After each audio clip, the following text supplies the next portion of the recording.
welcome back to the Coaches Rising podcast.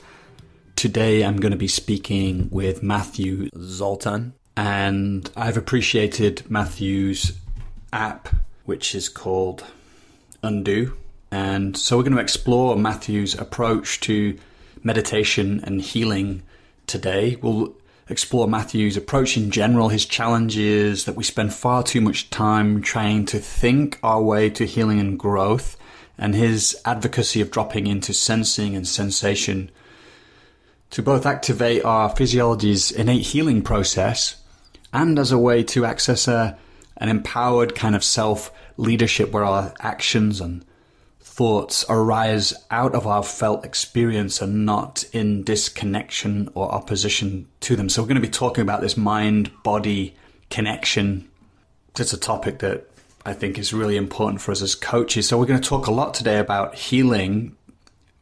And so again, this question of therapy, coaching comes up. But for me, in the work I'm doing, at least, and many of the coaches I know, we are in this territory of working with our clients' felt experience, and that this is a place where real transformation can occur. And Matthew has decades of work in this area, so I wanted to bring him onto the podcast. We'll talk a lot about meditation because Matthew has an approach to meditation, and he has criticisms of, you'll hear, I challenge him around this. He has criticisms of many other types of meditation, and I'm not quite sure I buy fully his criticism of them all, but I think he's making some really, really important points. So Matthew, as I said, has been immersed in this work for decades with his clients and participants on his retreats. His approach is rooted in his deep understanding of the body's natural healing function and his own experiential discoveries and consequent understanding of the so-called mind and body to be one and the same thing. There is nothing mystical about what he has discovered, I'm reading from his website, or has to share, yet most people have never heard of anything like this before. His insights come from his own biological process, a process that cannot be known by thought, but only at a fundamental level by experiencing the live physical sensations unique to the human body. Matt was a monk for 7 years, ending in 1986, and he came to recognize the lack of relevance that traditional meditation had in real life. We'll talk about this. So he set out to demystify meditation while maintaining and enhancing and exposing its massive benefits. So, yes, that's enough about Matthew. Just to say, if you like this podcast, I'd appreciate it if you share it. Love to get the word out. And also, if you want to stay in the loop about things that we're creating which are not this podcast, then you can head to coachesrising.com. You'll see a sign-up box there on the homepage. You might need to scroll down a little bit and you can join our global community and stay in the loop. You can also see some of the other offerings we have there. So I hope you enjoy this conversation with Matthew Zoltan. Let's dive in. Here it is. Matthew, it's great to be with you today. How are you doing, first of all? Yeah, really nice. I've just come off a 10-day retreat, running a meditation retreat for the last 10 days. Well, came off that about 5 days ago now. And they always leave me feeling very revived and very cleaned up of whatever I might have accumulated in a couple of months before, since the last retreat before that. Yeah, so feeling very good and very relaxed. I'm looking forward to, really looking forward to this. I just think the way we can interact will be very helpful. I just want to see if I can share in a way that is helpful to people and understandable, really, and relatable. So I'll do my best to do that. Great. Yeah. Okay. Yeah, and that's excellent. And I want to talk to you about the meditation that you do, but maybe you could first just tell us a bit about who you are, what you do, and your journey. We'll keep it quite brief, but because we're going to dive into some juicy topics, but you could share a little bit about yourself. Yeah. All right. Well, I started as a country boy shearing sheep and breaking in horses for a living in my teenage years. And then by the time I was 18, I decided to learn how to meditate. Bear in mind, I was in the outback of Australia. So I didn't hardly know what the word meditation meant, and the word spiritual and anything to do with spirituality or religion was not actually even in my mental vocabulary. I was just a pretty rough dude. Left home pretty young when I was about 14, and so I spent my time in the outback mostly of Australia up until I was about 18. And that's when I thought I wanted to learn to meditate. So I went off to the only meditation place I could find in the city I was close to, and that happened to be a bunch of yogi monks, and which are quite a little bit different to Buddhist monks. So I met this bunch of yogi monks, and I did this course, and I think it was about 6 to 8 months later, I was living as a monk. So I got well and truly sucked in, but I was a naive young guy. I'd never seen anything else. So I thought, oh, well, this sounds good to me. And I went for it and opened myself up to a lot of indoctrination and brainwashing and other things that happen with religious organisation, with beliefs and ideals. But I'm not complaining about that. I just opened myself up to it, which the benefit of that was I had to find my way out of it at the other end. And I think that's why I'm able to help people, partially why I would help people resolve the effects and the influences of life now, is because that was, even though it wasn't harmful in the sense of, violent, but it was harmful in the sense of the depth and the intensity of the indoctrination that I imposed on myself willingly as a monk. It's one thing to have other people indoctrinate you, but when you take over and become the slave master yourself and really indoctrinate yourself, it gets pretty intense. So I went through a period of, I suppose, the first 3 years where I was living as a monk, and then something started to happen in my physical body, which was a process that my body was naturally going into that was nothing to do with the monastic life that I was leading. It was not leading. There was nothing to do with the belief system or the practices of the belief system, because it hadn't happened for anybody else historically or even then. And that was it was a process that began where when I tried to rest or sleep at night, I'd find myself sort of getting stuck into sort of a point halfway between sleep and awake, where things would start to happen within my body, such as contortions. Hallucinations would even happen during those contortions, and mostly physical contortions and a lot of pain. When I say, think of a contortion like, say, doing a yoga posture, for example, I would call that a contortion. So doing but my body was doing it for itself. I didn't understand any of this. I had no idea what was going on. This went on for 2 years. So I didn't sleep. I didn't get proper rest for probably for 2 years, although that didn't seem to be the problem, because I think what my body was doing was actually, in hindsight, I understood what my system was going through was a complete recovery and, if you like, release of any sort of contortion or influence that I imposed on myself intensely as a monk, and even any sort of influence that had been sort of detrimental to me throughout my life as a boy. So I found that I came out of that with no interest in any sort of indoctrination or belief at all after that.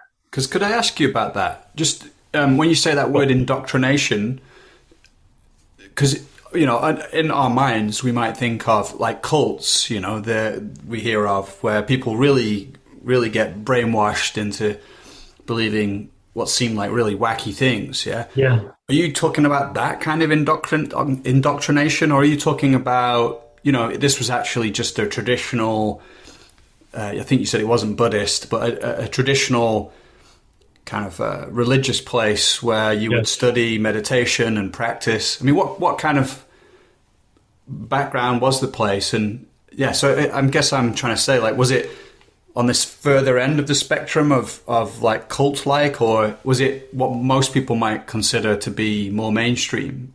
Oh, this is a very good question, actually, because when your first question is what you're talking about indoctrination, and the word cult is usually related to, say, a very small, breakaway or a very small group of fanatics.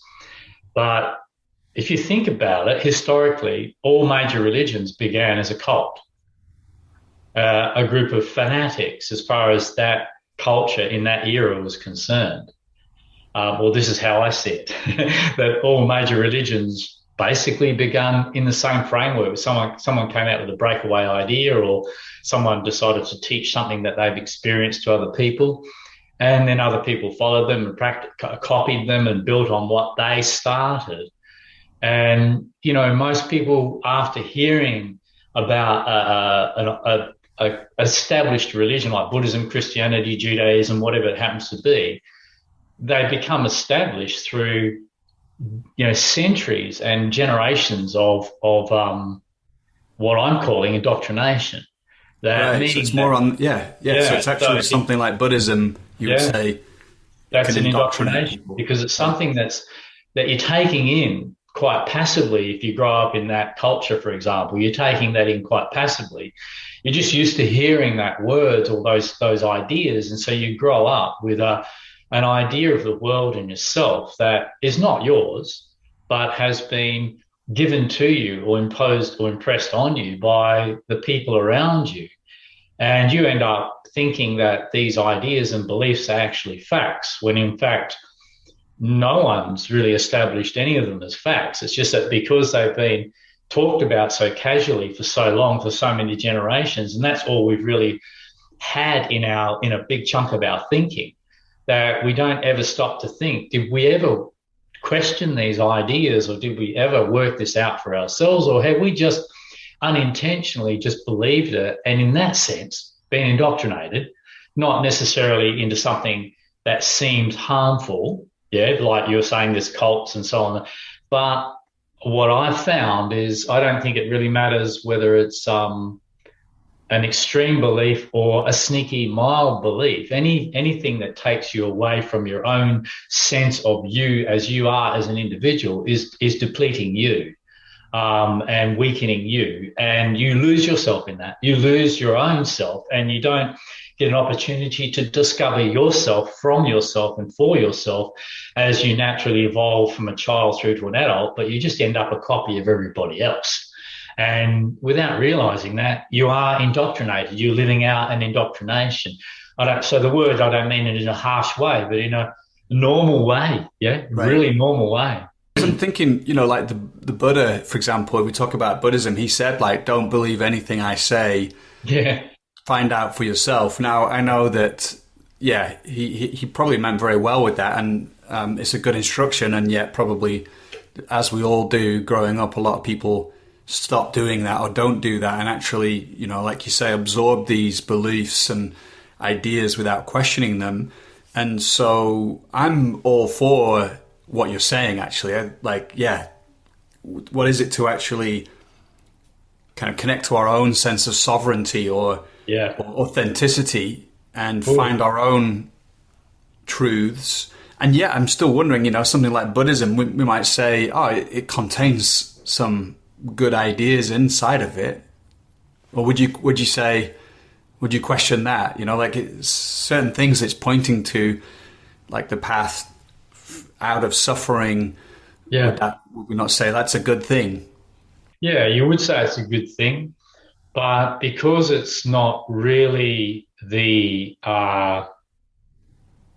discovery of any individual now, but more just all individuals that are part of a tradition like Buddhism are more likely to have simply learnt that from someone before them, who has learnt that from someone before them, who has learnt that from someone before them. So at what point did anybody really discover it for themselves? And there's a huge difference.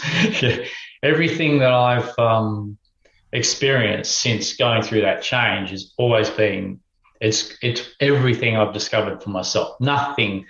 I'm not interested in belief systems because I don't need them, because I've discovered being an individual, I'm able to discover anything that I need to know as far as the personal world is concerned, not so much maybe as mechanical things like I have to ask you how to use a computer, but what we're talking about here is deeply understanding ourselves and the world we live in and the people we live with.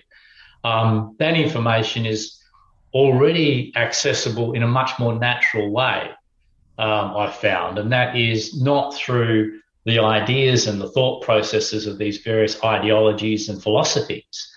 In fact, they never become our own because we can just believe those and take those in and repeat those. And in fact, in that sense, get sort of stuck there a bit.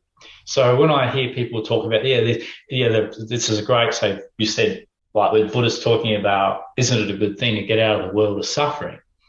Well, it's very easy to go, the world is suffering and we've got to get out of it or try and change that suffering. But this is getting a little subtle here, and this is, I'm going to just say it, where they're basically going wrong is that the idea of suffering itself is a problem. And the idea that we have to change the world from the way it is actually a state of reacting to the world the way it is.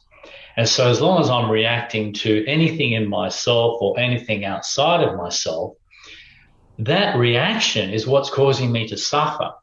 That reactionary view and interpretation is what's causing me to suffer, not necessarily what I'm looking at or what I'm feeling even what I'm feeling on the inside of me. And I think this was the main thing I noticed. The main thing that came out for me when I walked out the other end of that monastic period was I could just see everyone and everything as it was and myself as I am. And it didn't fit with other people's opinions and views and so on, because none of those opinions and views actually meant anything to me anymore, because life is just a series of, from that point on, life for me has never been a question or never been a mystery, but just a series of self-evident facts that are always there. And the only problem we have with those self-evident facts is we don't like them. And if we don't like the facts, then we resist them and we react to them and we suffer our reaction, our resistance to life, that whether the facts be what's going on in the world around us or whether the facts be a condition inside of our own system. Yeah. If we're in reaction to that point of reacting, which is a thought process, which is against reality, actually, against life happening in its own way, if that makes sense. So life's happening and then we get pissed off about it. Well, us being pissed off, that's the point where we suffer. And that's something that I know many people talk about, but not really understanding it until you are able to go deeper into your body. And get away from the thought processes of ideologies and it's a suffering world and we've got to do something about it. Yeah, you get really stuck there. And I find religions and ideologies are really stuck in the thought process. And it's very, very, very difficult to get out of that. And it's very, very difficult to actually find anything original in yourself whilst you're approaching yourself with a set of ideals. For example, using a meditation technique is thinking about meditation, not actually meditating. Yeah. And you can't get to meditating via a meditation technique. Just like you can't get, go on. You're like, well, because I'm just like, there's something, go on. I've been immersing myself in your work and actually really, really appreciating it. And we're going to talk a lot about everything you just shared now in this last few minutes. We're going to unpack further. And this is a big statement, big statement. That all meditation techniques are basically, they're actually thoughts or concepts, and they're not actually taking you into real meditation. I think that's something like you said. And I can just imagine now, everybody listening thinking, well, that's a big claim to make. So could you unpack what you mean by that? We're going to talk in this conversation a lot about your approach to meditation, your approach to healing, to living, all these things that you've just kind of framed in this last few minutes. But could you say a bit more about what you mean by, all these other types of meditation are superficial? Yeah, I sure could. Now, I was doing exactly the same thing when I was a monk for 7 years. All day, every day, I was practicing techniques and these sorts of things. But techniques are basically thought. They originate as an idea.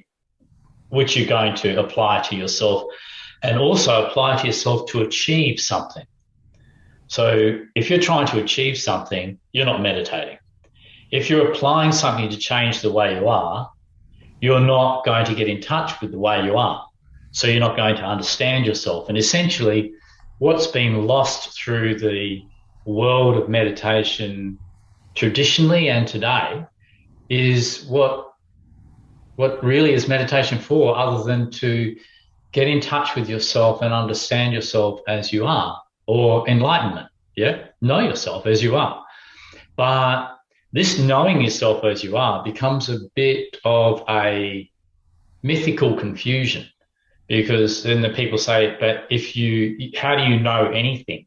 Because what they're referring to there, without realizing it, is that knowing something via your thinking is very different. So, for example, knowing yourself via any thoughts about yourself is very different to how you as a body know yourself. So how we know the world through thinking is entirely different to how we know the world through the sensory process of the body. So the sensory process of the body is immediate. It's not separate to what you're sensing. When you're sensing the feeling of you, that feeling of you is the same as you. They're not separate. Yeah, that is you. That's the state you're in. And when you're sensing it, there's no filter of likes and dislikes. There's no way to manipulate that into what you would prefer it to be, and there's no way to, in fact, compare that with something that you see as better and make yourself feel bad about the way you are now.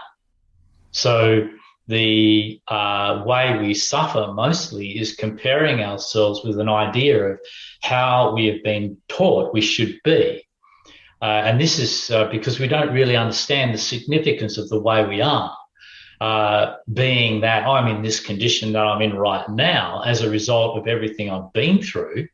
So there is absolutely no way that can be wrong, but in fact, that is all that I have within me that is true and real for understanding myself right now, which then leads to an appropriate acceptance and response to my needs right now in the condition that I'm in right now.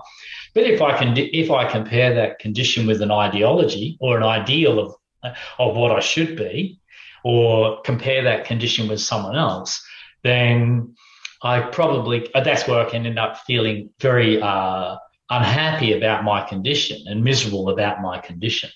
And this has just come out of a lot of confusing ideologies, really, because this is all thought-based. Oh, we've got all these, the ideal man, the ideal woman, the ideal state to be in.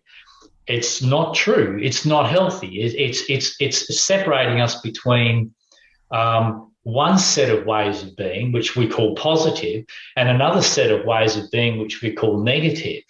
But in fact, all of those ways of being make up the human experience.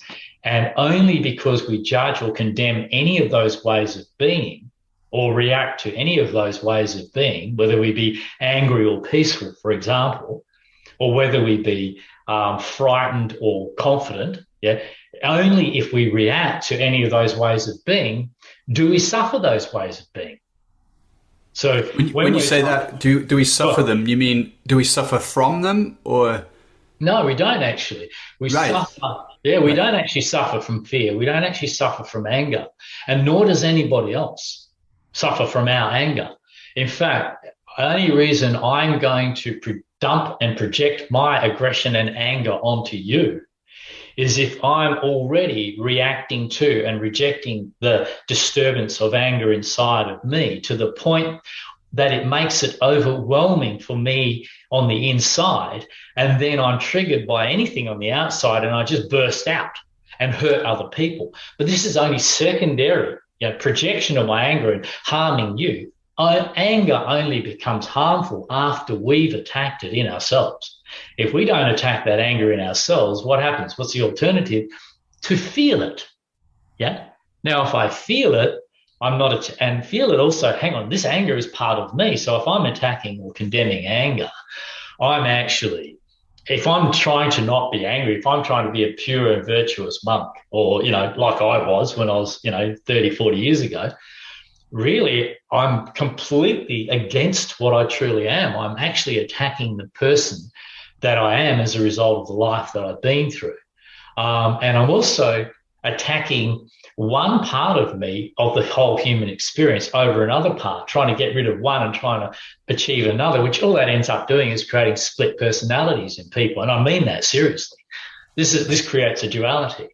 So feeling that anger, you are able to dissipate the intensity of that anger simply by feeling it. But the trick is you've got to feel it in your body, not as an emotion, not as some mental emotional state. That's not really feeling. That's emotionalizing, which is a whole new ballgame.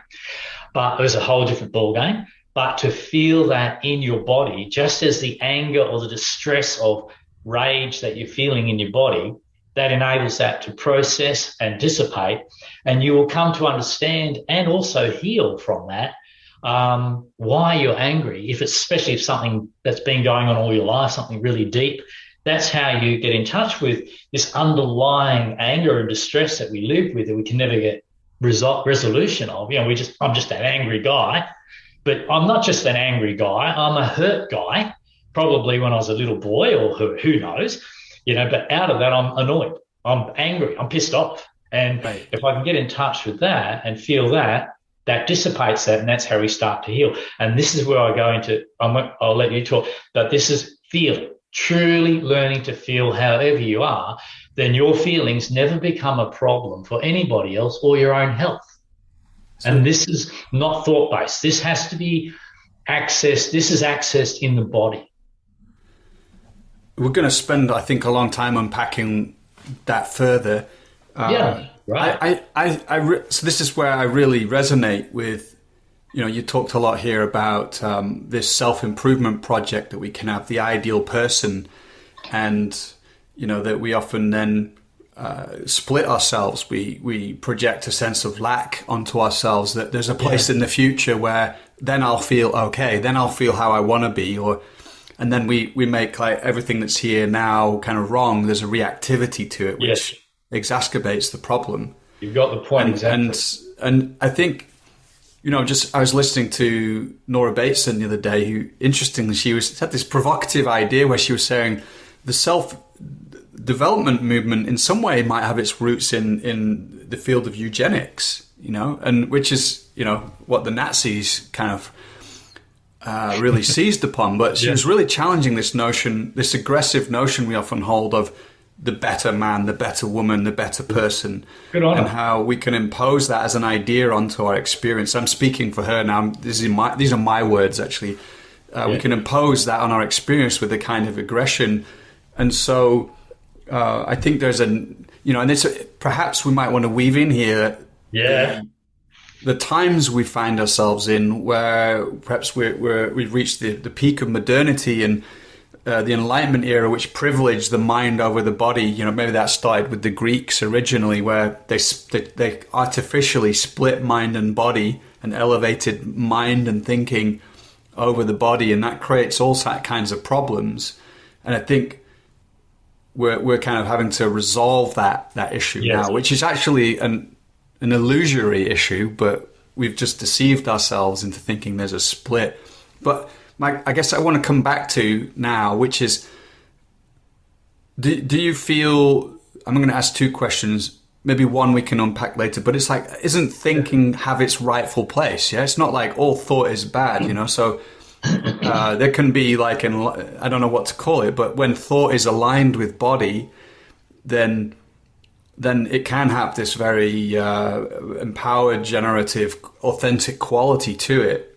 And but what I'll park that one. But when again, this meditation thing. So, because isn't that I think a lot of meditation teachers would agree with what you said. I think they would say that, hang on a minute, I really agree with dropping beneath thoughts into sensing and feeling the body, and that there's a way in which they might say, yeah, I like point people to feel parts of their body, but that's just a pointing out instruction. Like in Zen, they have like the finger pointing to the moon. They always say, don't mistake the finger pointing to the moon, but you know, the finger is the technique or the instruction, and the moon is the real practice. In the same way, I don't know what you think, but could you not say dropping beneath thoughts to sensing the body is the finger pointing to the moon of like the real practice is, it's not based in thought, it's based in sensing. So the problem, the age-old problem of traditions is they don't change much, and generally they don't work very well. So I would rather get rid of the finger and just have the moon, because you don't need the finger. That's the whole delusion of tradition. But just look, I jump in. But isn't you saying drop beneath thoughts into sensing the body? That's an instruction. It's a thought-based instruction, which is a beautiful one. It's like, actually, so I just drop and sense the body. But isn't that the same thing? Yes. Other than there's many other things that have to be unpacked, but I won't. I mean, basically, rather than, for example, say if I say drop beneath the thoughts into the body, I'm trying to give people the sense that that's where it becomes deep in the body, because whilst you're in the thinking process, you're not in the living process, because thoughts are only activities. A thought is an activity of the body. It's not an activity of its own right. So thoughts, I've noticed and have found, and I would help people actually discover this for themselves quite easily, especially when they've got a lot of time to sit with this, is that thoughts are really generated from sensations in the body. Let's put it this way to start with. Everything about us that is natural, there's only one thing that is not natural that is going on in our lives all day, every day as our own makeup, and that is thinking, because we invented thinking. We did not invent feeling. We did not invent sensations. We did not invent anything that is live, physical, feeling, sensing, breathing, intelligent organism does or is. We didn't invent any of the animal that we are. We only invented words to describe that animal. Or to express, for that animal to express itself through to another animal. So we invented words. So words we're not born with words, but we're born with the rest of it. We're born with the senses. We're born with the sensations. So our natural state is a wordless state, if you like. And words are only things we've invented. And so they're very, very superficial. And words are not words or thoughts. So words are not something that really exist in their own right. They're a tool, and they're a mechanical tool. They're not a living tool in that sense. So I'm using a mechanical tool works really, really good for interacting in mechanical daily life and understanding and communicating about mechanical things. We can do pretty well there. But thought can never enter into feeling. It can never express a feeling, because it can't make any contact with a feeling. For example, if I'm sad, I can use the word sad to say, oh, Joel, I'm really sad today. And you can hear that word, but that word doesn't have that's not in contact with sadness. I can't truly express my sadness. I can only clumsily tell you that I'm sad, but the feeling of sadness is very, very different to the word sadness, right? Yeah. I guess I'm just playing like the devil's advocate a little bit more, and push it, because I think I really get what you're saying here. It makes a lot of sense. It's like, I think we live in a culture of like disconnection, don't we, from sensing, from feeling. A sense disconnection. Very superficial. If you go around, and like I know this in my own life, it's like it's been a journey of like learning to inhabit my felt sense or my sensing life more and more, and all the pain and the joy that's brought, in a sense, that journey. And at the same time, there's a way, like we're communicating through words right now. So I want to like honor words and concepts in a way, because it allows, I don't want to say it elevates us above other creatures, but it is something that makes us distinct and unique and adds something to our culture. And this is like, I can go out in the world and sometimes I'm with a friend or I hear someone speak and it feels like their words are connected to their emotion or their felt experience. For sure. It feels really authentic. Like there's a way you could say to me, like, oh, I'm just really sad right now. Yeah. And I would just be like, I feel you, Matthew. And there's a way someone could say, I feel really sad. And I'd be like, yeah, okay, those are just words. Yep. And so, and I'm just thinking of art, like isn't there some great art through the expression of words almost has this, transmission of their sensory world in it, So I guess that's the devil's advocate. I just wanted to play to what you're saying. That's our projection of our own imagination. We are, as a living being, we know there's sadness because we can feel it. You need a body to feel sad, a living thing. Yeah. So you need to get in touch with yourself as a living body before you can feel anything, actually, because we need the sensory apparatus of the body, which is just totally, we think about everything about the body, every cell in the body is loaded with sensory receptors. It's all about receiving. It's all about sensing. That whole body, and if something's alive, the main thing between something which is alive and not alive is the thing that's alive knows it's alive because it can feel its own existence.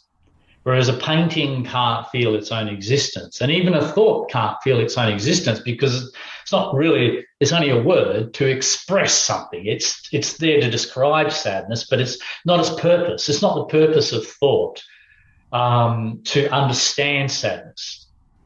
So we can all talk about sadness, but a person who's a bit disconnected and can't feel sad, for example, does not know what that word means other than intellectually. Yeah? Or a person who feels frightened but doesn't feel anybody who's disconnected from their feelings, even if a person is talking about being attracted to the opposite sex, and they want to have sex with each other, but if they can't feel the feeling in their body, then they might have the idea to have sex and the inclination, but if they can't get that feeling happening in the body, it's not going to happen.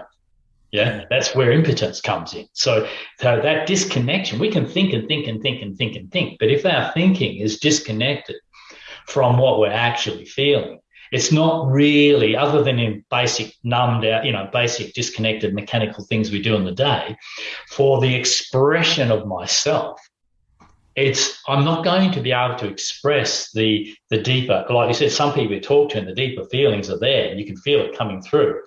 But it's because that's already there that you express that through any movement, even your body language, like it all comes through all the time. But thinking is something that we can pretend a lot through. We can pretend. A big problem in the human species is we're not truthful to each other because there's one way we can not be truthful to each other, and that's through words. But there's no other way we can be not truthful. We're not going to get away with it through our body language. We can't help but express the truth through our body language. We can't help express the truth through our odor, through all the things that express the condition we're really in are all part of the body's existence. And you try and get away with that.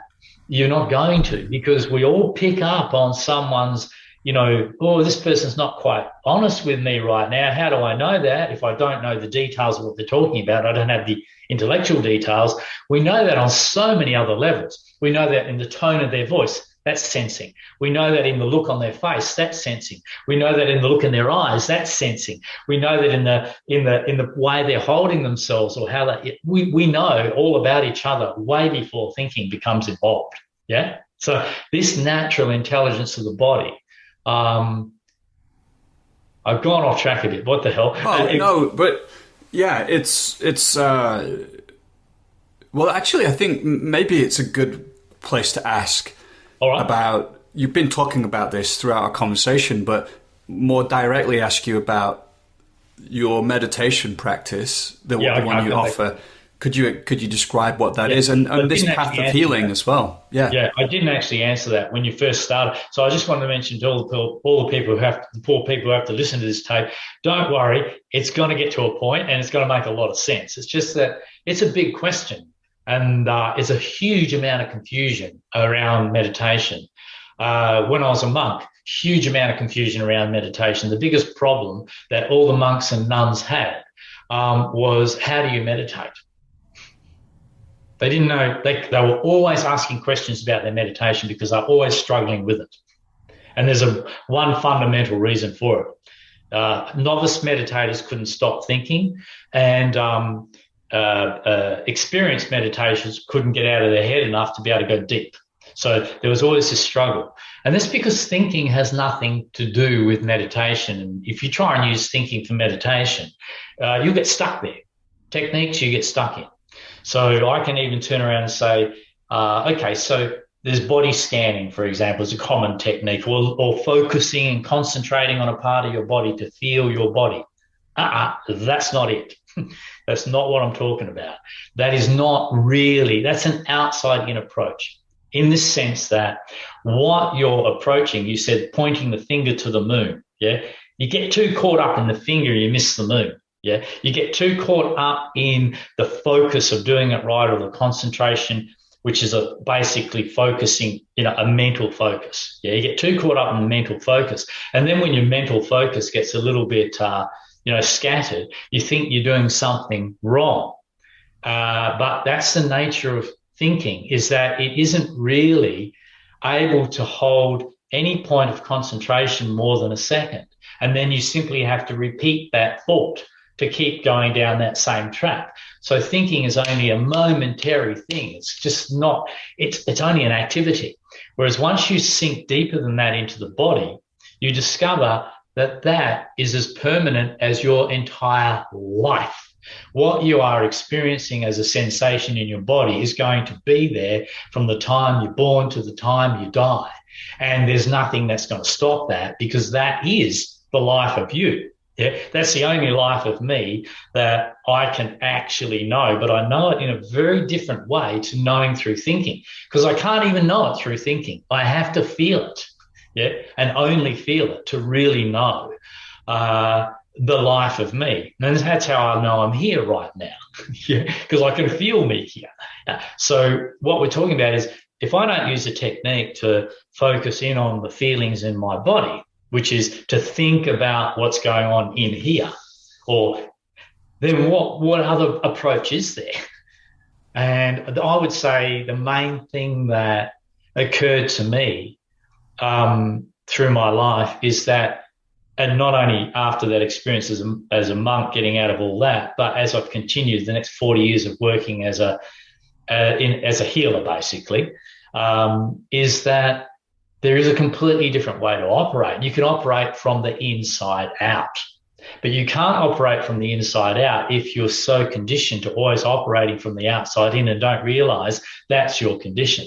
And that is the condition of the general condition of the human species, is that because we haven't got a sense of ourselves from the inside out, we rely heavily on ideas of ourselves that we apply from the outside in. Yeah. And this is how we become massively confused, because this is not us. These are just ideas about us. This feeling is not bad. That idea just says it's bad. So we never get to understand ourselves before the thought process or the cultural process of how we should or shouldn't be isn't being imposed on what we are. And therefore, even before we get to find out for ourselves what we are as a young kid, we're already being fed with a whole lot of stuff that is interfering and, if you like, distorting our own experience of discovery. Yeah. So what is this meditation? It's maybe drop the word meditation. And to meditate right now, well, for me, it's a constant state, of course, and you'll see why. It's nothing marvelous about it. It's because until I die, that will be my state. Because what is that state? to know myself as I am, because I feel it, because I sense it from the inside out. And because that inside out sensing is the life of me, I can't escape it. Even if I try to, there's no way out. Even if I don't like it, there's no way out. But we've convinced ourselves, as you said right in the beginning of this conversation, we have delusioned, we have fooled ourselves into believing there is some sort of split between mind and body. Like there's two of us rather than one of us. And this is a major confusion. This is a major confusion that I help people overcome quite rapidly when they work with me, actually, because I actually see this split or this ability to disassociate has been created out of a need, perhaps, or out of overthinking life, or out of a need because we've been traumatized and we're wanting to escape that feeling and that trauma. And so we disconnect from feeling by overthinking and going into stories that have got nothing to do with the real feeling of me. And so we're using thinking against ourselves when we do that. We're using thinking to try and solve the problem that thinking can't solve, and that is our personal problems. It can't solve our personal feelings. It can't solve how we feel, how we are. That solves itself automatically by this natural meditation of the body. And think of this. Isn't that what the body does all the time? We become disturbed as a body in life, and we feel disturbed. And then after a while, we don't feel disturbed, because in feeling the disturbance, it's dissipated. It's dissolved through the process of feeling it. And that's with just day-to-day normal, interactions and disturbances. And so the meditation of the body, if anybody wants to say, well, how do I do it, Matthew? And that is, when you sit, just sit still. And when you sit still, just wait and see what happens. I don't mean wait and see what happens, the birds whistle and all, that's okay too. But just wait and give your body a chance to really activate and come to life within itself in a way that while just waiting and just feeling in your body, you're not drowning out those feelings by all your imposing of techniques and ideas upon your body and how you want it to be or how you want you to be, but leave it alone mentally. Leave it alone mentally. And that means no meditation technique is allowed. Yeah, drop those stupid things, because they are preventing you from getting in touch with yourself in a fully integrated way.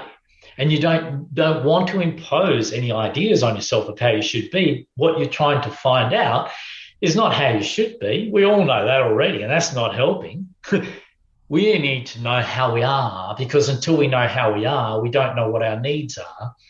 And we don't have any idea of what we need to do to take care of ourselves until we really know how we are. So we need to feel how we are in order to know how we are, in order to respond appropriately and take care of ourselves like any other animal. So if an animal gets hurt, it sits down and feels the hurt. And after a while, the hurt dissipates, even if it's a broken bone. After a while, it takes a bit longer, but after a while, the body heals itself and we return to the state we're in before we were harmed. Right. So would you say then it's like, because to me it sounds like I practiced a long time in the Mahamudra and Dzogchen tradition, where they have like non-meditation, which is like you drop any techniques and you just allow the natural state to clarify, and you don't interfere with your experience, and that it happens like that. And it's a kind of refined art, that meditation. And I when I practiced your meditation, it had that feel to me of like, yeah, you're not imposing anything from the mind. You're just allowing the body to do its thing. Yeah? And there's a naturalness to that. It begins to, certain sensations begin to light up or fade away, and certain tensions or areas of pleasure or whatever it is, there's no controlling it, begins to light up. And so are you saying therefore then, that, and what I appreciated, in your instruction was that you say like, any sense of wanting to feel more, or that there should be something different happening right now. It's the presence of beliefs that are operating in the background. And And so I'm just curious to know a little bit more about the benefits of this way of practicing. And the like, if we go into a bit more detail in the instructions as well. So, you mentioned like a body scanning technique earlier, and so they might say, feel this part of your body. Are you saying more that, for example, I was sitting this morning and I noticed tension in my jaw. Yeah, good. And there was this tension in my jaw, and I was like, there's a way in which it's just revealing itself to me. Exactly. And then, like, what would be your instruction there? Would it be like, just allow it to reveal itself? Would you say stay with that, or go into that, or feel it more, attune to it more? Or would you just say like, no, just be hands off?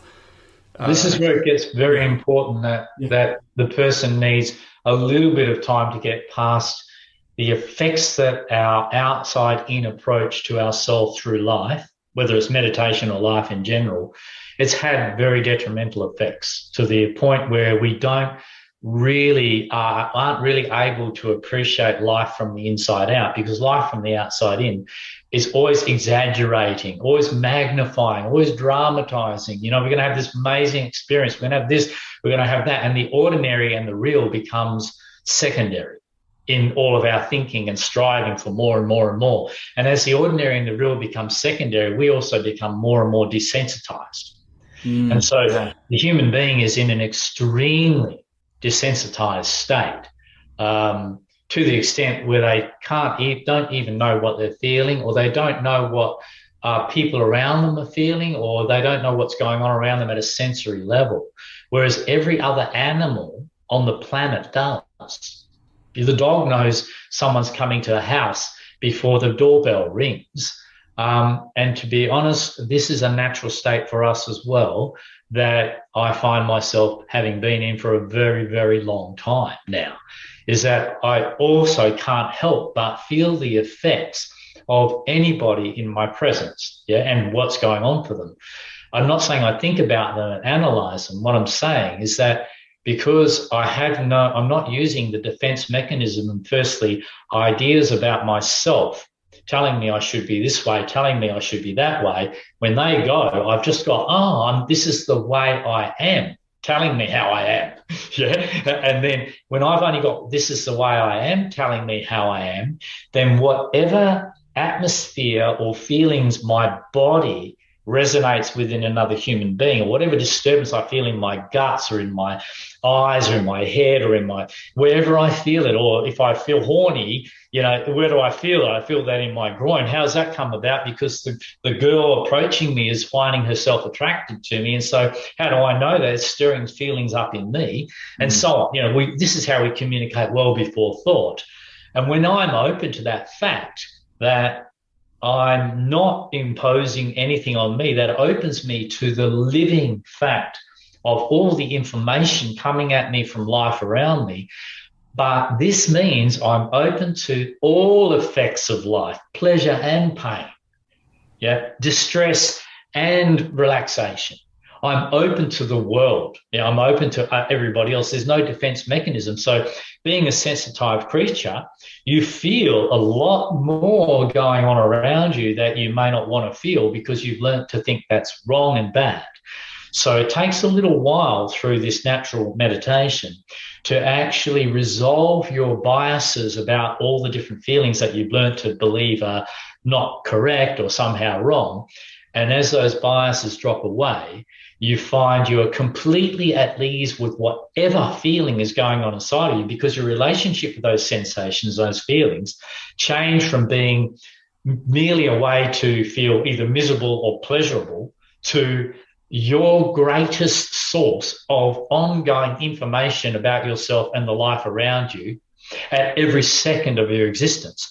And so then you sit down and meditate and you've got a feeling in your face or a tension in your face, which you haven't created. That's why I say it's real. You haven't created that. It's just come alive because you sit quietly enough, physically still enough. Don't get caught up. I don't want anybody to get caught up in mental quiet. That's irrelevant, and they'll become clear later on. It doesn't matter what your thinking is doing. You're going deeper in your thinking into the physical sensations of your body, and your thinking soon dissipates into nothing.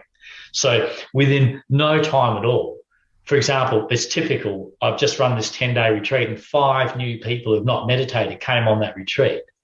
Within 2 days, they were meditating for 2 hours, and I mean sitting perfectly still and perfectly internally quiet for 2 hours after 2 days of correct instruction. By the 3rd day, it was more and more and more. And of course, I'm not saying quiet as in, quiet, the quiet of the feelings and the sensations going on in the body is still quite active, still a lot going on there, but with the correct instruction, thinking is simply not a problem. Yeah. And I prove this over and over again. So you learn to meditate in a really deep way, really quickly, if you don't use thinking to you get really deep if you simply sit there, and whatever is happening inside of you bodily, physically, just the first thing that you feel, you're not having to think about that. If I'm sitting here and I get a twinge in my back, well, that's come to life inside of me. You've got a twinge in your jaw. That's the first moment of you being aware of it being there, right? Yeah. Well, what would you recommend? So in that instruction, what would you recommend? You know, like, is it you do with that? Is it you do nothing? This is for my own benefit, you know, because like I'm playing with, like, there's a way in which I can kind of almost like focus on the sensation in my jaw. Yeah. And there's a way in which I can like back off from it and allow it to just unfold as if it's a, you know, like almost like this is very something almost like being tapped, you know, like almost like gas that's being tapped from the ground and it being let out. It has that feeling of metabolizing. But my question is about because of course going into something can be an idea with the mind. And yet there is something about being on the inside of that sensation too, you know. So I guess I'm pointing at nuanced instruction here. No, that's fine.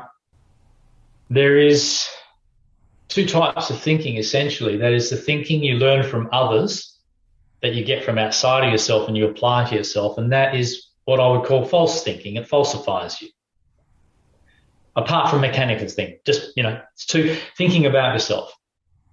The second type of thinking is the thinking that it literally arises with whatever you are on the inside. It's part of what you are on the inside. So it's already aligned with what you feel, sense, and are on the inside. So there's a thinking that disconnects you, which is trying to apply everything from the outside, comparing yourself with other people, trying to achieve a better state, a better this, a better that, more that, you know, trying to be something you're not. So anything that relates to delusions and non-realities. So a non-reality is I want to be something that I'm not. I want to be better than I am. So I'm thinking about that doesn't exist, so that's impossible, and it never will happen. Whereas if I'm just experiencing what I am, and whatever thoughts are coming from within that arise within that are themselves an expression of that. So it's a very subtle thing, but eventually it becomes not subtle at all. It becomes very, very obvious. You start to recognize, and this is huge really, one thing about this meditation is because the meditation is uniquely yours. Yeah, whereas you go and learn a Buddhist technique or a yogi technique, that meditation is not uniquely yours. That is common property. That is what millions and millions of people in the world are sitting around repeating to themselves. That's nothing about you. It's got nothing to do with you, and it's not going to put you in touch with you. It's got nothing to do with you. It's just a outside-in bunch of ideas that say, here, do this. Whereas what you're talking about, what we're talking about, what I'm talking about is meditation that is entirely your own meditation, because it is made up of everything that it is to be you, because it's coming out of you as you're sitting quietly. So you're sitting quietly and you're in your jaw this morning. So here you are in your, or this becomes apparent to you. It became apparent. It's something that you didn't create. It's something that just became apparent because it was already there. So this is authentic meditation. You're not making shit up. Yeah. You're not imagining stuff. You are getting in touch with the fundamental condition that you are in just by quietening down a little bit and paying a bit more and giving yourself some time to be felt. Yeah. And in that you will be thinking, but that thinking is all about and all from the condition. It's totally connected with the condition you're in. Yeah. If then in that condition you say, I shouldn't be in this condition, I should be in a better condition, those thoughts are from the outside in. You didn't learn that from you. You learnt that from society. No critical thought is learnt from you, actually. All critical thoughts are learnt from society. You do not criticize yourself when you adjust yourself. That has to be learnt. But I won't go into the details of that. I'll stick with the meditation. Yeah. So there you are, feeling you're feeling in your jaw, but you're not necessarily excluding that from the rest of your body either. You're feeling all of you sitting there, but this happens to be the most dominant area because it's got more going on and more attention is needed there. It's naturally demanding more attention than anywhere else. It's there. It's firing up. Now, if you stay with that, you will find that you will gradually dissipate that tension. Now, but what is that tension? This is where we talked about going deeper. Yeah. That tension is information held in that area of your body about that expression of yourself through that body part. And if you've got any stresses or, phobias about expressing yourself or fears about expressing yourself or tensions about anything to do with, verbal expression or any pressures on you in that area of your life, chances are you're going to have tension in that area. Yeah. So whereas, I used to shear sheep for a living and I barely spoke all day and I didn't get tension here. Where did I get tension? I got tension in my back because that's what my life was about. Yeah. I got tension in the areas of me that were under pressure from my lifestyle. You don't get tension. You still get tension in your back, of course, but here you are sitting here. Now, if you stay with that and you just feel that, feeling that is the same as listening to your body. You're not listening like you listen to words outside of yourself. You're just, because listening is essentially what is listening. It's a sensation in your ears. Yeah. What is that essentially? Feeling. So sensing is feeling.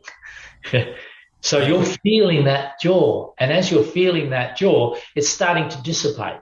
But also what's dissipating is the patterns of tension which are making up your condition in the way you do or don't express yourself.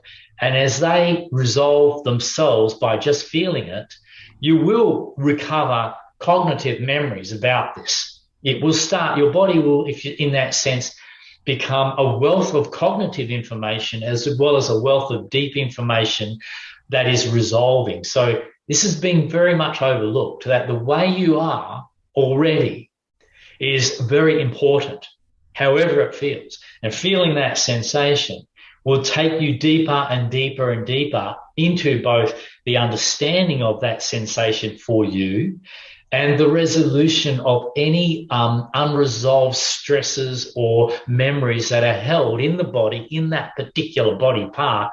And in resolving that through feeling it, you find your self-expression through using that body part will actually improve magnificently. It will come back to a healthy whole state. I don't know. Does that sound? Yeah, it does. And so what you're saying is that as you stay with that, the tightness in your jaw, without demand that it changes, it's just feeling it as it is. There can be this metabolizing process, but also thoughts and memories might start to arise. Maybe emotions might start to arise, but that's all arising out of the meditation, and then it can start to dissolve, and there will be freedom. And a question I had was, you said that this meditation is your own. And I wondered about that, whether you meant that was because as you're doing it, you're not like imposing a set of steps, but actually you're just sensing your body as it is, and everything's then emerging out of that sensing. So there's no right or wrong. It's just all happening. And Yes. I wondered how that fit with, you said about, could be about expression, yeah? Like around your face, your jaw, your mouth. It could be about verbal expression. I think that's the sense I got. And Yeah. that could be a danger for me, that then I start to impose. Or Matthew said this could be about verbal expression. And then I've done that same thing, which I think you're saying we need to avoid, is like, it's like indoctrination in a sense, that I've taken on a belief that if this heals, I'll become more verbally expressed.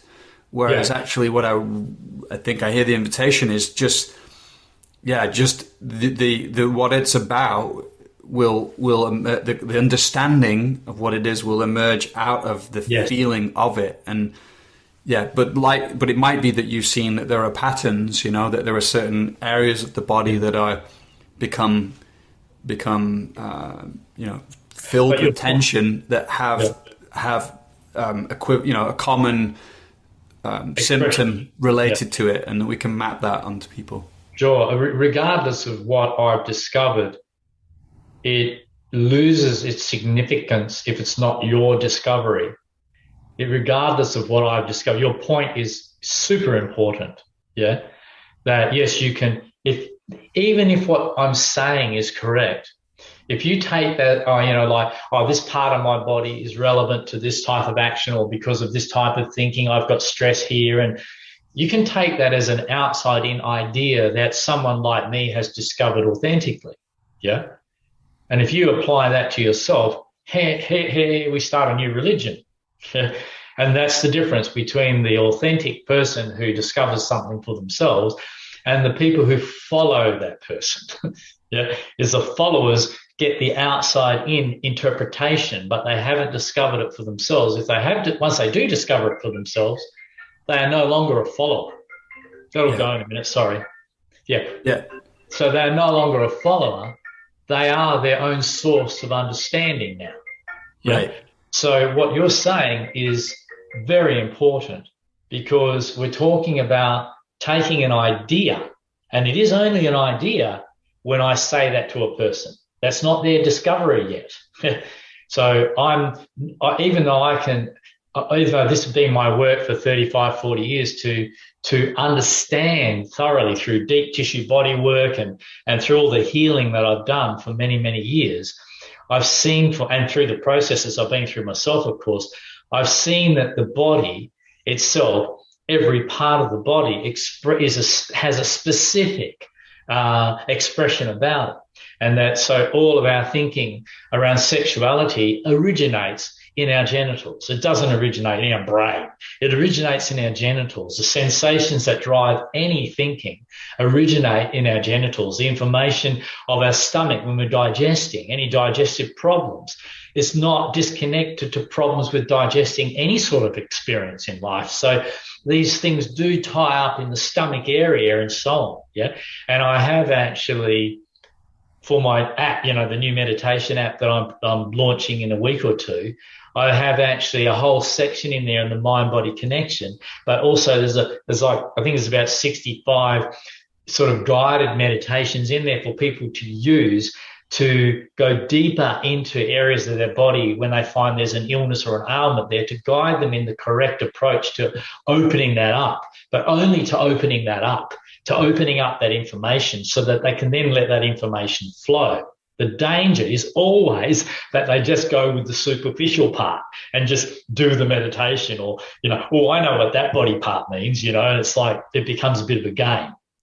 And whereas, and also, I think this is true also for my practice in Mahamudra, is that the danger is we take on any practice as a self-improvement process, so even the notion of like healing itself can create that sense of, if we're not careful, very subtle sense of, I'm doing the meditation in order to heal. So to get to another place from here where I feel better, so, and I know that's not what you're talking about, but it's always like that kind of subtle level of practice, isn't it? Where we have to kind of be careful or notice our and that's what happened to me in my meditation life. It's like, it started out, I want to become enlightened, I want to be, and then actually through practice, that's one of the very drives which is kind of rooted out as being, it's creating suffering, and it's based on all kinds of illusory idea, things within inside of it that get broken down, and then inside of that there's a deepening into the acceptance of who I am right now, not interfering in my experience. And I want to ask you about healing here and pain. Good. Because, I guess in a way, one of the things, and I also want to talk to you about, how could I put this, like a unique expression or positive qualities that might emerge out of this work, but we'll come to that after. One of the things I'm hearing in everything you're saying is, because a lot of coaches listen to this, and I think coaches, there's this debate in coaching about therapy and what's therapy and what's coaching, and I think it's both a good thing in that, yes, we want to not take people into areas where we aren't practiced ourselves and aren't able to be there with our clients and in a way that can help them. But it's also, I think, my sense is that a lot of coaches can be overly worried about going, discomfort and pain and trauma. And so I'd like to talk about that a little bit here in the sense of, where was I going with this? I had a whole question, but I think it's about what is this process of healing that takes place? Like how can we relate to pain when it arises in a way that doesn't like re-traumatize us, perhaps? Like what would you advise there? Yeah. There's 2 points that have come up, really important points. The first was about what you mentioned before about using an idea to somehow try and achieve something through your meditation. Now, or to feel better or to heal yourself and so on. Now, I want to try and get this first one out really small, like really neat and tight, and then jump into this thing for the coaches, because it's very important. And the first thing is that there's this paradox that people are suffering pain or distress or illness or life in some way, naturally want to do something to feel better. Yeah.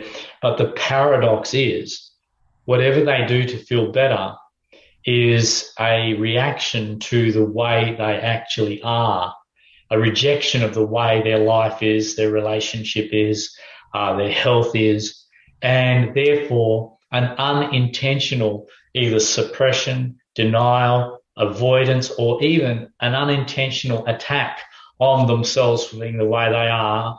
And this paradox is that usually all of this makes up our attempt to get rid of the way we are, to improve on what we are, to somehow, I want to do this to achieve that. Of course you do. Of course you want to meditate to feel more at peace. Of course you want to meditate or see a healer to feel resolved of your suffering, but that's not going to work because you're approaching yourself with a fundamental view that you're not okay, that it's not okay as it is. And it's very hard not to do that when you're suffering. Yeah.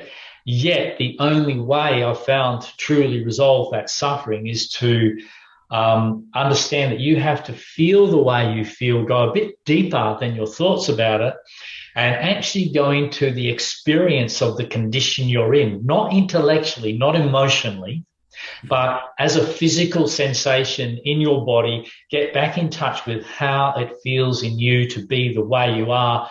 Fundamentally, how does it feel to be me in this situation? How does it feel to be me in this situation with my wife, my husband, my child, the crazy world I'm living in, or with my extreme pain or my extreme illness or my mild pain or my mild, whatever it is, how does it feel within me to be that way? And this is where we start to open up to being receptive to that actual condition inside of ourselves. And then it can begin to unfold not only as a healing process in itself, but as a self-development, self-discovery process as to what comes out with that, but also what that puts us in touch with about our own views about ourselves and life around us. So the paradox is, if I try to heal someone, I am actually rejecting the state they're in.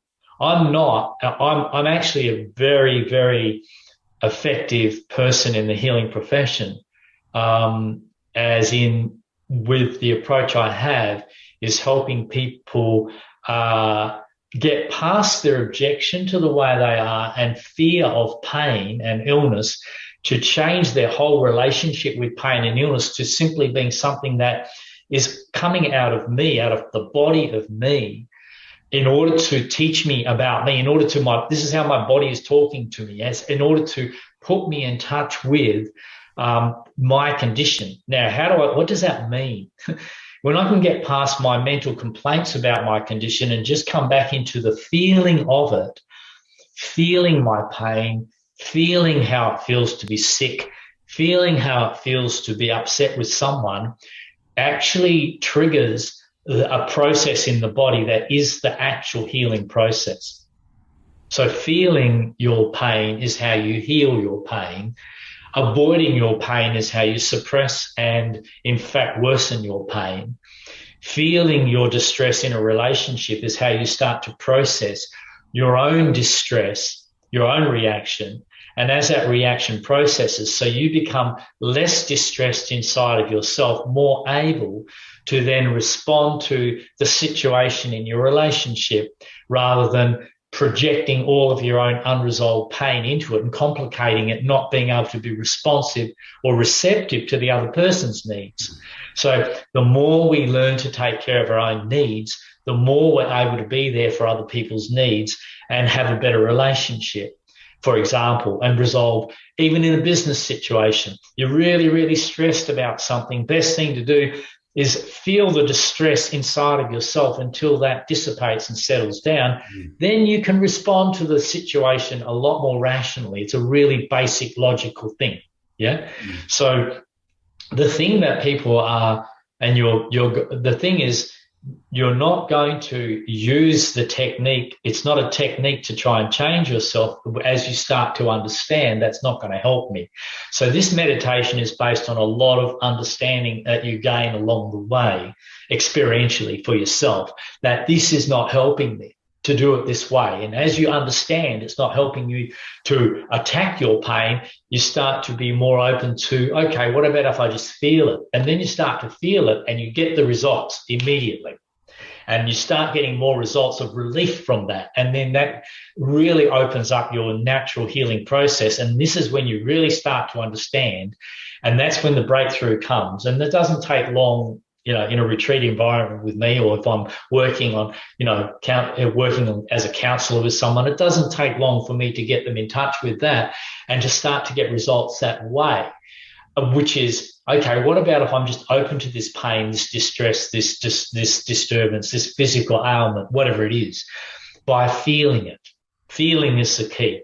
Feeling means not emotionalizing and dramatizing it and making it worse, and not suppressing it, or not trying to get into the feeling of it and end up burying yourself in the muck. No, just simply feeling it as it is. Just feeling it, just gently feeling it as it is. Gently feeling it as it is in your body as it is. In your body is really crucial, because that's where you go beyond emotionalizing. You're just feeling it as it physically feels. So you're not messing around with it through your thoughts about it. And this is where people start to discover they can be with pain in such a way that it really does start to change. They can be with distress in such a way that they feel the relief of actually feeling pain.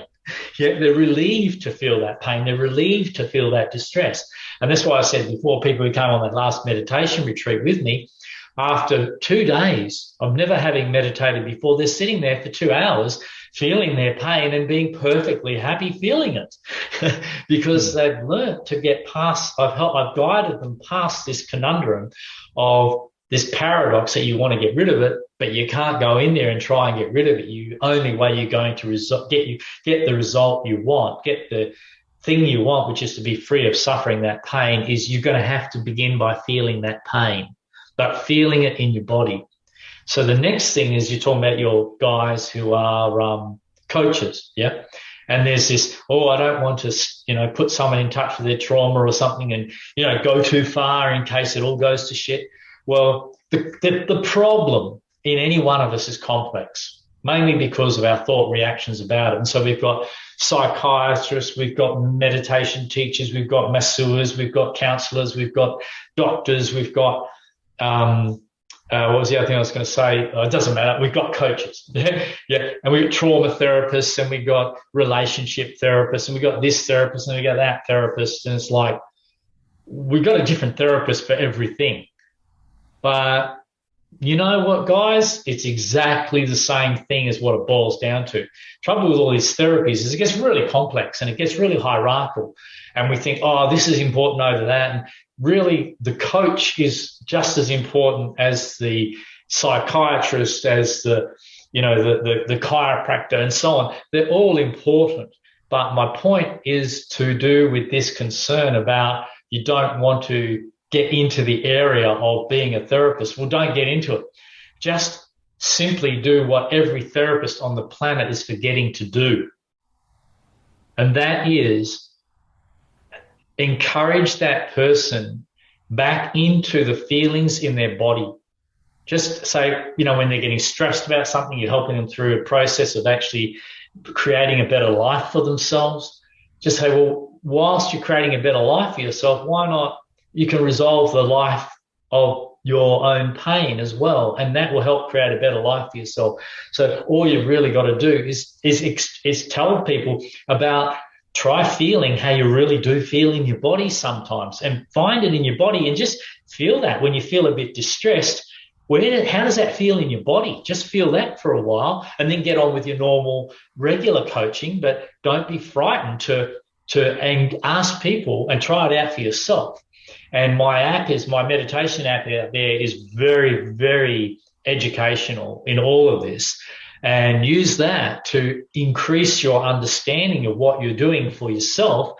And as you increase your understanding and experience for yourself, that will give you the confidence to simply share that, from one human being to another. Just share what you found works. That's really nothing wrong with that. And you're not going to cause any trouble in a person doing that. And what do you think about some people who say that actually feeling what you feel can overwhelm you, and they might advocate for resourcing yourself through other channels, through, for example, looking around the room visually, like noticing what you notice that maybe intrigues you and then brings a sense of okayness, or like trying to feel a bit better about it.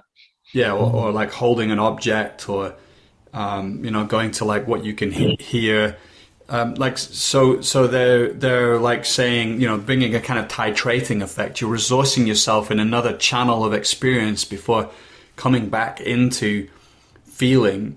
And I'll just add a bit more in, like one person I spoke to who was a trauma therapist said,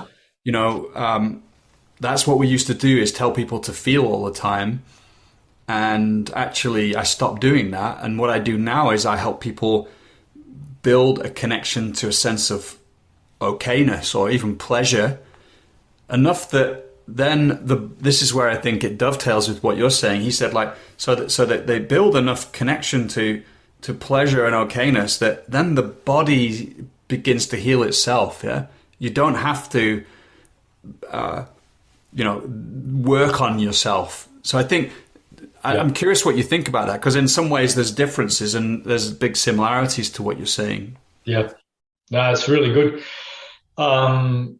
They've worked out that they're trying to teach people to heal when they don't really maybe finding how difficult it is to actually teach people to feel. Yeah. And that what people end up doing is drowning themselves in reactions to their feelings, not truly feeling their feelings.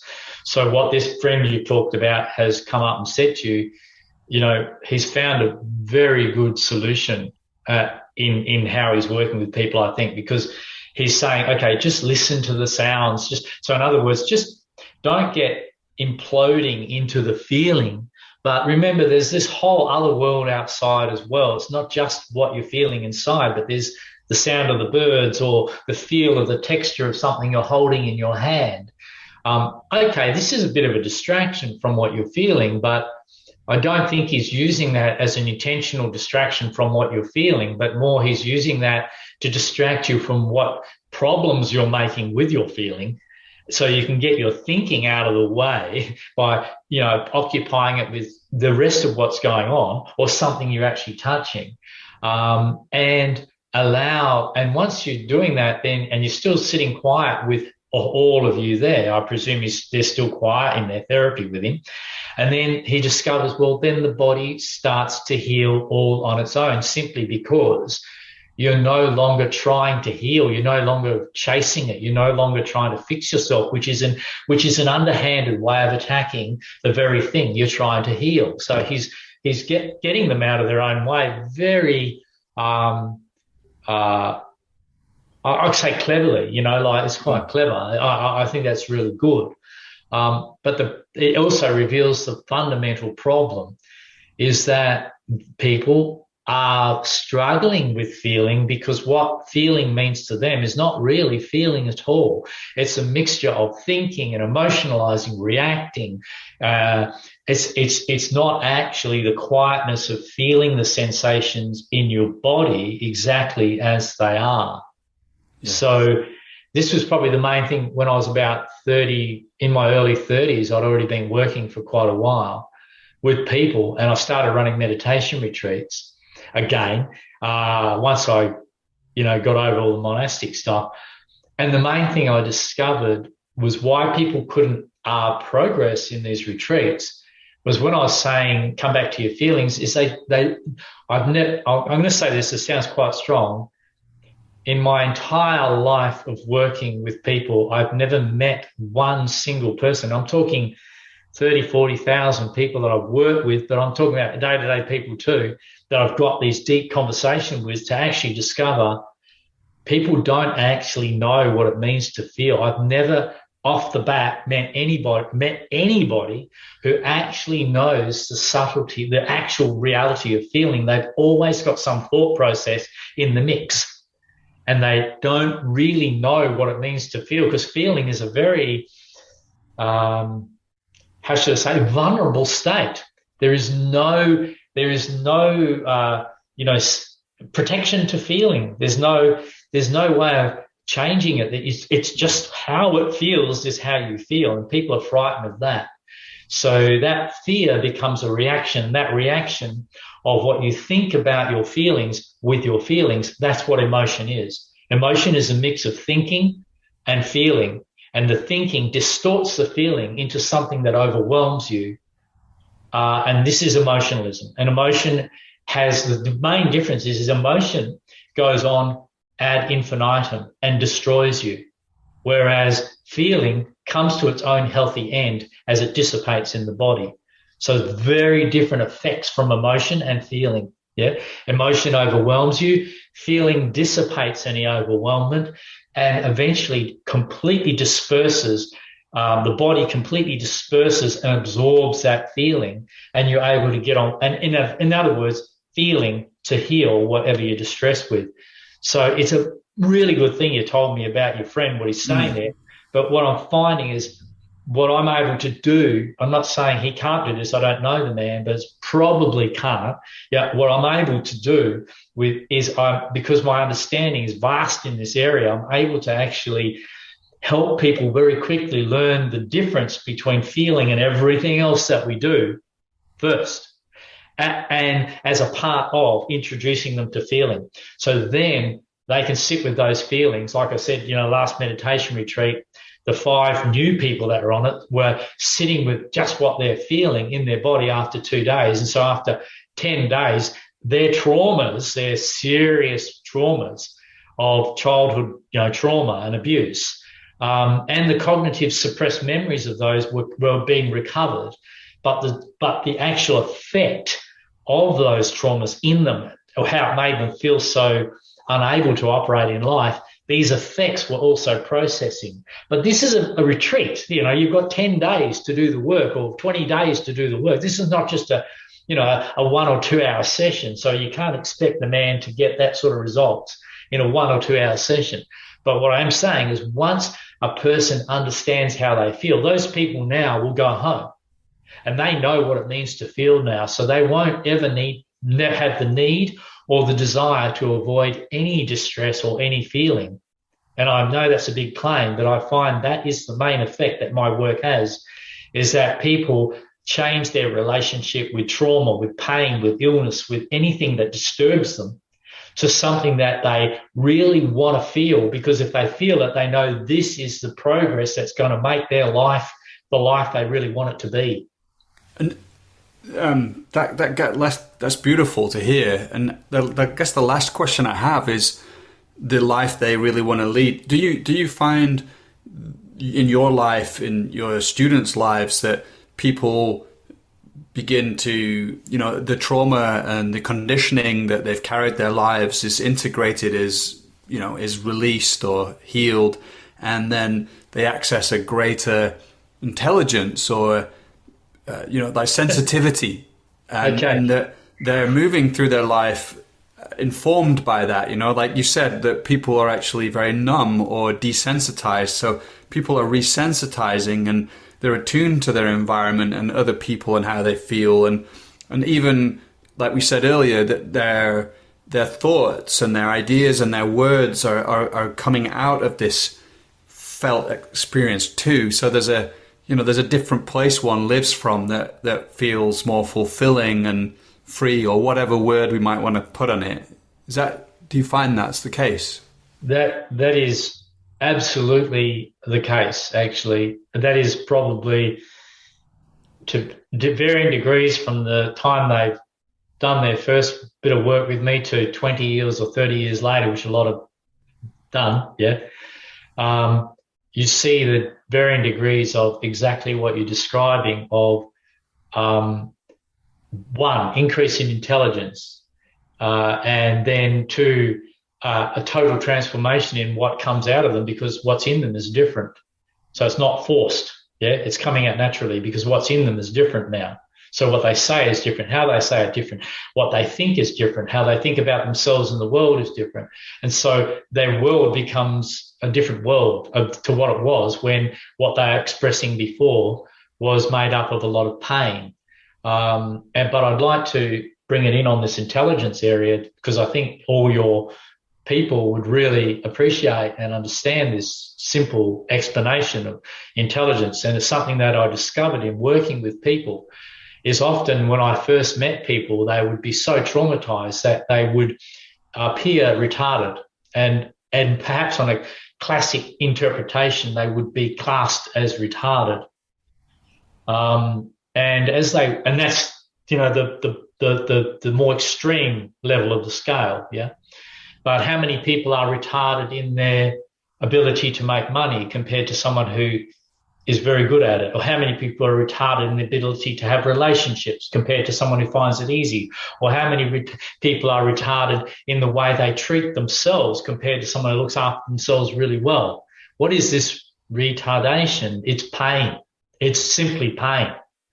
For example, if a person's growing up in poverty, they have a lot of distress around money as they grow up, and there's a lot of fears and limited perceptions from suffering as a child, in growing up with not enough food or not enough clothing or not enough warmth in the cold and so on. So they've got a lot of pain and suffering tied in with poverty, and poverty has become a huge part of their life experience. And so until they actually feel all of that distress that they had to cope with as a child, until it really does dissipate from their body, what dissipates is the tensions that make up that persona in their body and the way it feels to be them, which also makes up how their posture is, and also makes up how they feel about things. You know, when we're talking money, their fears about money and their fears about, oh my God, if I lose that money, you know, bang, there's a fear of a really deep fear deep inside of their cellular, you know, body of what it was like. They know what it was like to be abused as a poor person, or whatever traumatized person they were, whatever trauma they went through. They know what it was like, and that's never left them. And that's always driving them to make more money, not really knowing what's driving them. And they're not really that good at it. They have to work their guts out, or, you know, they have to sacrifice so many other aspects of their life just to make more money, because, you know, they're so frightened of that poverty. So they're not really working with an overall intelligence that includes all the balance of their life, for example. But what I've found with all of these people, starting as retarded people in different areas, these people, as they've continued to heal, have become the most highly intelligent people that I know over their time. And I mean in every way. Their capacity for intelligence on a human, the humane intelligence, what would you call it? Some people like to call it emotional intelligence, but I don't see emotion as very intelligent. It's a mixture of confusion and feelings. So I would actually say bodily intelligence, natural intelligence, animal intelligence, that intelligence to absolutely sense something without any taint from your own bias or fears or pains from life, enables you to see it as it really is, yeah, and therefore understand it as it really is, and therefore understand it. Yeah. And so I find that people in healing, one major thing that happens rapidly, right from the first beginning of this healing process that I've observed for these people, is they can actually regain the intelligence about a situation that has been taken away from them because their introduction and experience in that situation as a child has been completely distorted and perverted by a violent world, a sexually violent world, a monetarily starved world. Parents fighting in relationships is all they've seen, so they're really shit at relationships now. And they think, oh, yeah, I can get over that. But it's left a deep impact on them. And if you don't, once you resolve that deep impact, that impact is no longer retarding your capacity to be open to understanding the things about life in a completely renewed way. So in this way, as people are healing for themselves by getting in touch with the fundamental effects of life, which exist as sensations in our bodies still, until we feel those sensations through to their own natural end, and that change in that changes how we feel at a fundamental level, which then enables us to respond to the feelings inside of us and feelings that the world stimulates in us in a very, very purified way. You know what I mean by purified, like untainted by the bias of our own misfortunes. And so this, to me, also resolves the disconnection back into reconnection. This reconnection with aspects of ourselves that we've chosen to disconnect from, or found ourselves disconnecting from simply because they're unbearable to be in connection with. As we heal those at the fundamental level, which we have to, the only way to heal these, by the way, is to feel it. We have to feel these, but without proper instruction, you get caught up in burying yourself in emotion, not realizing that's what you're doing. So without proper instruction, you don't really know how to feel. And that's where they need proper guidance at this early stage, because their condition is complicated, very complicated. Yeah. So with proper instruction, they're able to feel and completely rediscover their relationship with feelings that in the past would have completely disturbed them. You know, like if I've been upset sexually and I had terrible disturbance around those feelings, healing that, you have completely normalized feelings around those sensations. And I'm not talking theoretically. This is the experience that I'm having with the thousands of people that I have helped resolve all sorts of traumas. And I have a very big understanding of trauma. It's a whole nother day. but why do I say I have, and how do I justify saying that is not intellectually. It's actually what I'm interested in is what actually works and what doesn't work. If it works, I find, okay, here's the indication that I'm on the right track. If it doesn't work, I don't blame the person's condition. I realize that I've got more to understand about the person's condition, which is, I feel, a massive shortfall in the world of both, traditional, all sorts of therapists and healers. Massive shortfall is they keep using something even though it's been proven to be ineffective. So this is where it's too intellectual. They're relying on what they've learned in college or in university, even though it's proven to not work. And there's many therapies, many schools of medicine out there that simply do more harm than good. And yet we don't open our eyes to, is there another way? So what I'm talking to you in that last 10 minutes is actually what I'm suggesting is a completely renewed and completely new way of taking responsibility for your own health, mental and physical health. And it starts with being able to feel the distress in your body when it begins in your body. If you don't feel it there, it will exacerbate. It will get worse until you start paying attention, until you might have to get really bloody sick until you pay attention to yourself. But if you can pay attention to yourself at that original point of sensation, and that's what this natural meditation of the body really is, the body feeling itself along the way and healing itself along the way, you don't need to get sick. I mean that. I'm 62, or I think I'm 61 or something like that, and I'm healthy as a bull, and the reason being is because a healthy bull is because I know that if I can just feel this distress in my body, which I can because I'm not frightened of it anymore. I've learned that it's not my enemy. It's my guide. It's the guidance coming from deep within my own health and my own existence. This is my guide. Pay attention. I pay attention to that. I feel it and it dissipates, and my health is I actually feel like I just get stronger as I get older and healthier. I know that sounds crazy, but it just seemed to be. I still get, my beard's gone white, but that's about it. You look well for your age. And I do. No, I appreciate this call towards this work that you're making. And I think we have to wrap up now. Cool. But I just want to appreciate you for this path you've walked, and you've accumulated this vast knowledge or experience and understanding, probably a better words. And it's been a really rich conversation for me. And I just want to thank you, Matthew. And also ask, where can we find out more about the app and the work you do, the retreats you do?